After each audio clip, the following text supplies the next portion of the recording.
नमस्कार। आज के वीडियो को आपको पूरा देखना है क्योंकि संधि को मैंने वीडियो के अंत में एक चार्ट के माध्यम से अच्छी तरह से समझाया है, तो पूरा देखेंगे तभी आपको अच्छी तरह समझ में आएगा। नमस्कार, सुप्रभातम। आज हम अध्ययन करेंगे संधि के बारे में। संधि का शाब्दिक अर्थ होता है योग अथवा मेल, अर्थात दो ध्वनियों या दो वर्णों के मेल से होने वाले विकार को ही संधि कहते हैं। इसकी परिभाषा होगी, जब दो वर्ण पास पास आते हैं या मिलते हैं तो उनमें विकार उत्पन्न होता है, अर्थात वर्ण में परिवर्तन हो जाता है। वर्णों का यह विकार युक्त मेल ही संधि कहलाता है। कामता प्रसाद गुरु के अनुसार संधि की परिभाषा है, दो निर्दिष्ट अक्षरों के आसपास आने के कारण उनके मेल से जो विकार होता है उसे संधि कहते हैं। और किशोरी दास वाजपेयी के अनुसार जब दो या अधिक वर्ण पास पास आते हैं तो कभी कभी उनमें रूपांतर हो जाता है, इसी रूपांतर को संधि कहते हैं। आइए जानते हैं संधि विच्छेद।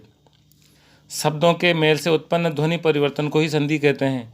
परिणाम स्वरूप उच्चारण एवं लेखन दोनों ही स्तरों पर अपने मूल रूप से भिन्नता आ जाती है, अतः उन शब्दों को पुनः मूल रूप में लाना ही संधि विच्छेद कहलाता है। उदाहरण के तौर पर महा धन ईस, तो इनमें दो वर्ण आ और ई दोनों से मिलकर ए शब्द बन रहा है, तो महाधन ईस इन दोनों के मिलने से इनकी संधि हुई महेश। इसका वापस अगर संधि विच्छेद करेंगे महेश शब्द का, तो वापस उसके पुनः जो जिन रूपों से मिलकर वो बना था महाधन ईस, दोनों अलग अलग करेंगे तो ये इसकी संधि विच्छेद हो जाएगी। संधि के तीन भेद होते हैं, स्वर संधि, व्यंजन संधि और विसर्ग संधि। तो आइए बात करते हैं सबसे पहले स्वर संधि की। दो स्वरों के मेल से उत्पन्न विकार स्वर संधि कहलाता है, अर्थात मिलने वाले दोनों वर्ण जो हैं दोनों स्वर हों तो ऐसी स्थिति में वो संधि स्वर संधि कहलाती है। स्वर संधि के 5 भेद हैं, दीर्घ संधि, गुण संधि, वृद्धि संधि, यण संधि और अयादि संधि। तो आइए सबसे पहले बात करते हैं दीर्घ संधि की। दो समान स्वर मिलकर दीर्घ हो जाते हैं। दीर्घ संधि में यदि अ आ ई उ के बाद वही लघु या दीर्घ स्वर आए, तो जैसे अ के बाद आ या दोनों अ, मतलब लघु लघु या दीर्घ दीर्घ या दीर्घ लघु या लघु दीर्घ, दो जब ये मिलते हैं तो अंत में दीर्घ हो जाता है, अर्थात अ आ से मिलने पर आ, ई से मिलने पर ई और उ इन दोनों में से अगर कोई भी आता है तो अंत में बड़ा ऊ हो जाता है। जैसे भोजन धन आलय, तो अ प्लस आ मिलकर आ हो गया भोजनालय। अम्बु धन ऊर्मी, तो छोटा ऊ और बड़ा ऊ मिलकर बड़ा ऊ हो गया। हम बात करते हैं गुण संधि की। यदि अ आ के बाद ई आए तो ए, उ आए तो ओ और री आए तो अर हो जाता है।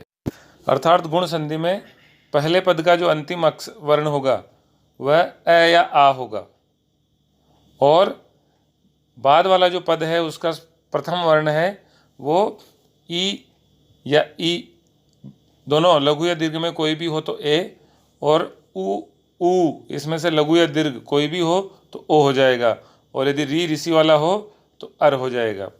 जैसे उदाहरण में देव धन इंद्र, तो अ प्लस ई बराबर ए देवेंद्र। रमा धन ईश, तो आ प्लस बड़ी ई बराबर ए रमेश। महाधन उत्सव, तो महोत्सव, आ प्लस उ से ओ, और महा प्लस ऋषि तो अर हो गया महर्षि। वृद्धि संधि, जब अ या आ के बाद ए ऐ आए तो उसका ऐ हो जाता है तथा ओ औ आए तो औ हो जाता है। मतलब दो पदों में से प्रथम पद जो है उसके अंतिम वर्ण अ या आ होता है और दूसरे वाले पद का प्रथम वर्ण या तो ए या आई होता है या फिर ओ या औ होता है। तो ए आई का तो आई होता है, ओ औ का औ होता है। वृद्धि हो जाती है, अर्थात दीर्घ शब्द होता है, चाहे छोटा हो चाहे बड़ा। उदाहरण देखेंगे, एक एक, तो क से अ और ए मिलकर आई हो गया एक एक। सदा प्लस एव तो सदैव। इसी प्रकार परम धन ओज परमोज, और वन प्लस औषध यानी वनौषध। यण संधि, यण संधि में असमान स्वर आते हैं। ई उ और री के बाद असमान स्वर आने पर ई का ये, उ का व तथा री का र हो जाता है।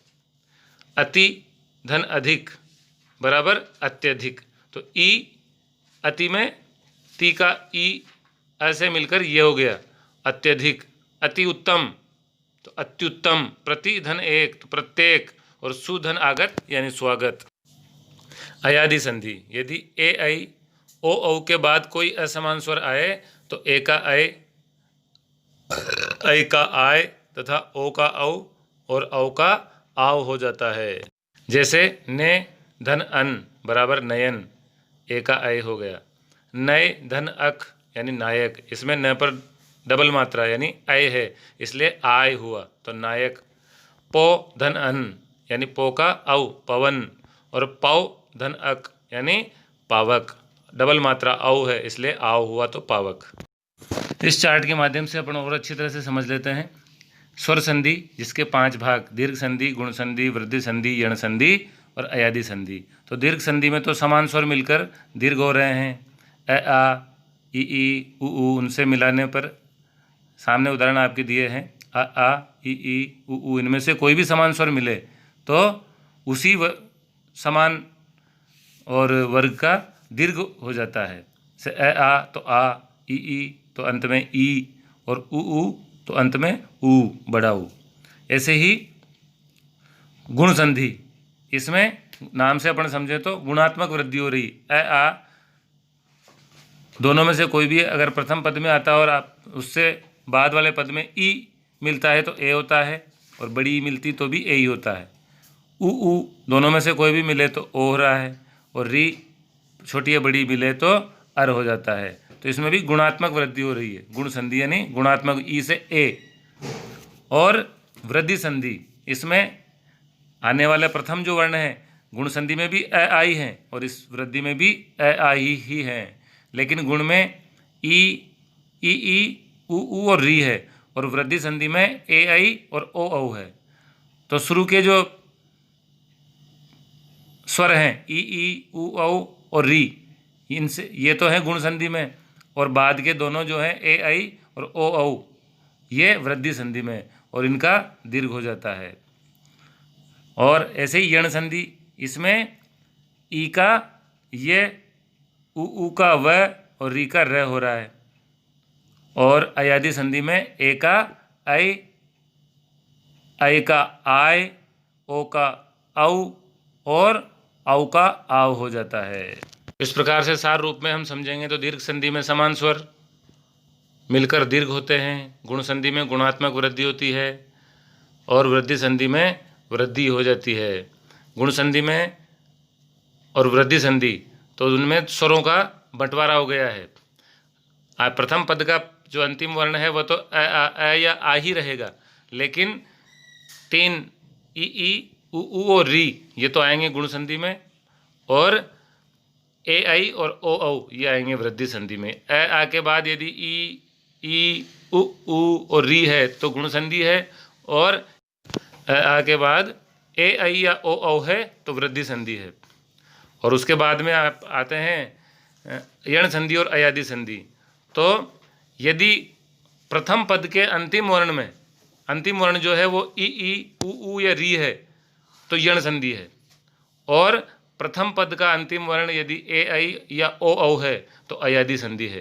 तो यण संधि में ई का तो ये, उ का व और री का र हो जाता है। और अयादि संधि में ए का आई का आय, ओ का औ और औ का आव हो जाता है। एक और तरीके से अगर अपने जो 11 स्वर हैं उनको अपन 3 भागों में बांटते हैं। आ एक अलग भाग, ई उ री नंबर 2, ए आई ओ औ नंबर 3। तो दीर्घ संधि में समान स्वर आते हैं 1 और 2, 1 और 2 नंबर के, या तो आगे और पीछे दोनों तरफ समान स्वर, जैसे आ या ई दोनों में से एक, या उ दोनों में से एक कोई भी, तो वो उसी वर्ग में दीर्घ स्वर हो जाता है री ऋषि वाले को छोड़कर। तो ये दीर्घ संधि अपनी हो गई। Number 1 2 plus number 1 2। ऐसे ही गुण संधि में नंबर 1 प्लस नंबर 2, आगे आएगा नंबर 1 आएगा और पीछे 2 आएगा, तो उसका ए ओ और अर हो जाता है। वृद्धि संधि में भी आगे नंबर 1 अ या आ यही आएगा, और बाद में दूसरे वाले जो पद है उसका प्रथम वर्ण जो है नंबर 3 ए आई ओ औ, इनमें से कोई एक आएगा, और परिणाम स्वरूप आई और औ बड़ा दोनों वो हो जाएंगे। और यण संधि में प्रथम पद का अंतिम जो पद है पहले वो नंबर 2 यानी ई उ और री, इनमें से कोई एक आएगा, और उसके बाद भिन्न स्वर कोई भी नंबर 1 या 3 में से कोई भी एक आएगा।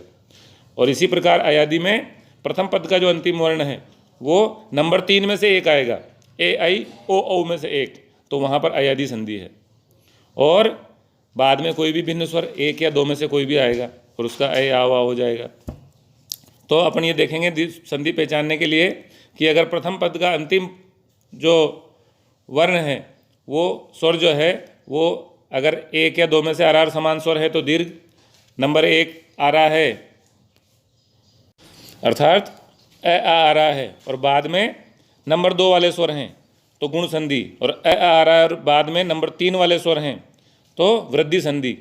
और यदि प्रथम पद के अंतिम वर्ण में मतलब पहले यदि नंबर 2 वाले आ रहे हैं तो यण संधि, और पहले यदि नंबर 3 वाले स्वर आ रहे हैं तो अयादि संधि होगी। इस फॉर्मूले को अपन अगर ध्यान से समझकर याद कर लेंगे तो संधि अपने लिए स्वर संधि बिल्कुल आसान हो जाएगी। मुझे लगता है आपको समझ आ गया होगा। मिलते हैं अगले वीडियो में व्यंजन संधि के साथ। जय श्री राम, धन्यवाद।